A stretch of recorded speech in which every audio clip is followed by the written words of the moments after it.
बिस्मिल्लाहिर्रहमानिर्रहीम अस्सलाम वालेकुम। मेरा नाम डॉक्टर अब्दुल्ला गाज़ी है। मैं एक ऑर्थोपेडिक मैनुअल फिजिकल थेरेपिस्ट हूँ। तो आज की इस वीडियो में मैं आपको हिप डिस्ट्रैक्शन टेक्नीक के बारे में बताऊँगा कि ये टेक्नीक होती क्या है, किन-किन कंडीशंस या पैथोलॉजीज़ के अंदर हम पेशेंट के ऊपर इस टेक्नीक को अप्लाई करते हैं। उसके अलावा क्या-क्या एक्सपेक्टेड आउटकम्स हमारे पास पेशेंट के ऊपर शो होते हैं अगर हम इस टेक्नीक को प्रॉपर्ली परफॉर्म करें। और किन-किन कंडीशंस के अंदर हमें इस टेक्नीक को अप्लाई करना चाहिए और किन कंडीशंस के अंदर ये टेक्नीक अप्लाई करना कॉन्ट्रा इंडिकेटेड है। और इस वीडियो के एंड पे इंशाल्लाह मैं आपको प्रैक्टिकली डिमॉन्स्ट्रेट करके दिखाऊँगा एक पेशेंट के ऊपर कि हम किस तरीके से इस टेक्नीक को प्रॉपर्ली परफॉर्म करते हैं। तो सबसे पहले हिप डिस्ट्रैक्शन टेक्नीक की बात की जाए, तो हिप डिस्ट्रैक्शन टेक्नीक हम अगर हमारे पास पेशेंट किसी भी हिप जॉइंट की पैथोलॉजी के साथ आया है, जिसमें पेशेंट की पेन बहुत ज़्यादा है, उसकी जॉइंट की रेंज ऑफ मोशन काफ़ी ज़्यादा लिमिटेड है, रिस्ट्रिक्शन बहुत ज़्यादा आ रही है, जॉइंट की मोबिलिटी बहुत ज़्यादा कम है या स्टिफनेस बहुत ज़्यादा है हिप जॉइंट के ऊपर, तो हम इस टेक्नीक को अप्लाई करते हैं।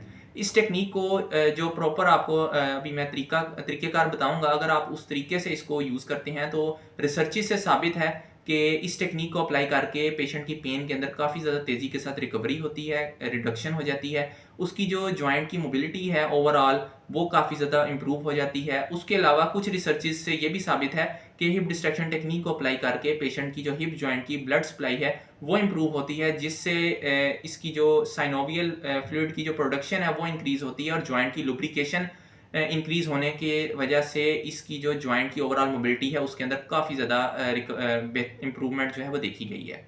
तो अब जिन कंडीशंस के अंदर या जिन डिजीज़ के अंदर ये टेक्नीक कॉन्ट्रा इंडिकेटेड है, उसके अंदर सबसे पहले अगर पेशेंट हमारे पास किसी भी एक्यूट इंजरी के साथ आया है, तो आपने ये टेक्नीक किसी भी सूरत में परफॉर्म नहीं करनी। उसके अलावा अगर हमारे पास पेशेंट कोई भी पोस्ट सर्जिकल इंटरवेंशन के बाद आया है, जिस तरह टोटल हिप रिप्लेसमेंट या पार्शियल हिप रिप्लेसमेंट के साथ अगर पेशेंट हमारे पास आया है, तो हमने इस टेक्नीक को अवॉइड करना है। उसके अलावा अगर हमारे पास पेशेंट किसी भी इन्फ्लेमेटरी कंडीशन के साथ आया है, जिस तरह सेप्टिक आर्थराइटिस वगैरह, तो उस केस के अंदर भी ये टेक्नीक कॉन्ट्रा इंडिकेटेड है। उसके अलावा अगर सीवियर ऑस्टियोपोरोसिस है पेशेंट को, तो उस केस में भी हमने इस टेक्नीक को अवॉइड करना है, क्योंकि इससे जो फ्रैक्चर है हमारे पास हिप जॉइंट का या हमारे पास फीमर के नेक का, जो कि बहुत ज़्यादा कॉमन है, उसके चांसेस बहुत ज़्यादा बढ़ जाते हैं। उसके अलावा अगर हमारे पास हिप की इंस्टेबिलिटी है, तो उस केस में भी हमने इस टेक्नीक को अवॉइड करना है।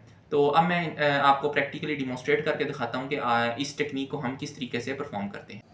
तो सबसे पहली टेक्नीक जो हम अपने पेशेंट के ऊपर अप्लाई करने लगे हैं, वो हमारे पास हिप डिस्ट्रैक्शन टेक्नीक है। तो पेशेंट की जो राइट साइड जो है वो हमारे पास इन्वॉल्व हमारे पास है, जो कि हिप पैथोलॉजी की वजह से जो है कॉम्प्रोमाइज़ हो रही है। तो इसमें सबसे पहले पेशेंट की पोजीशन हमारे पास स्पाइन लाइन में होगी, थेरेपिस्ट जो है वो standing in front of the patient होगा, और उसके बाद हम पेशेंट को जो है एंकल से ग्रैब्स करेंगे इसकी लोअर लेग के साथ। उसके बाद हम ये स्ट्राइट पोजीशन अपने पास बना लेंगे और उसके बाद हम इसके ऊपर डिस्ट्रैक्शन फोर्स अप्लाई करेंगे।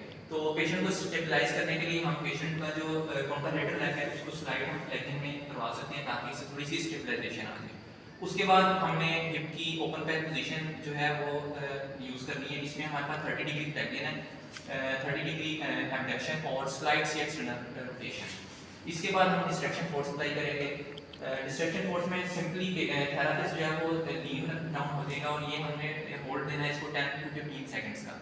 और इसके साथ अगर पेशेंट की रिस्ट्रिक्शन, जिस तरह हमारे पास पेशेंट लिमिटेड एब्डक्शन के साथ हमारे पास आया है, तो इसमें हम पेशेंट को एब्डक्शन में लेके जाते हुए साथ साथ हम डिस्ट्रैक्शन फोर्स भी अप्लाई करेंगे, तो इससे ज़्यादा अच्छे रिजल्ट्स जो हमारे पास देखे जाते हैं।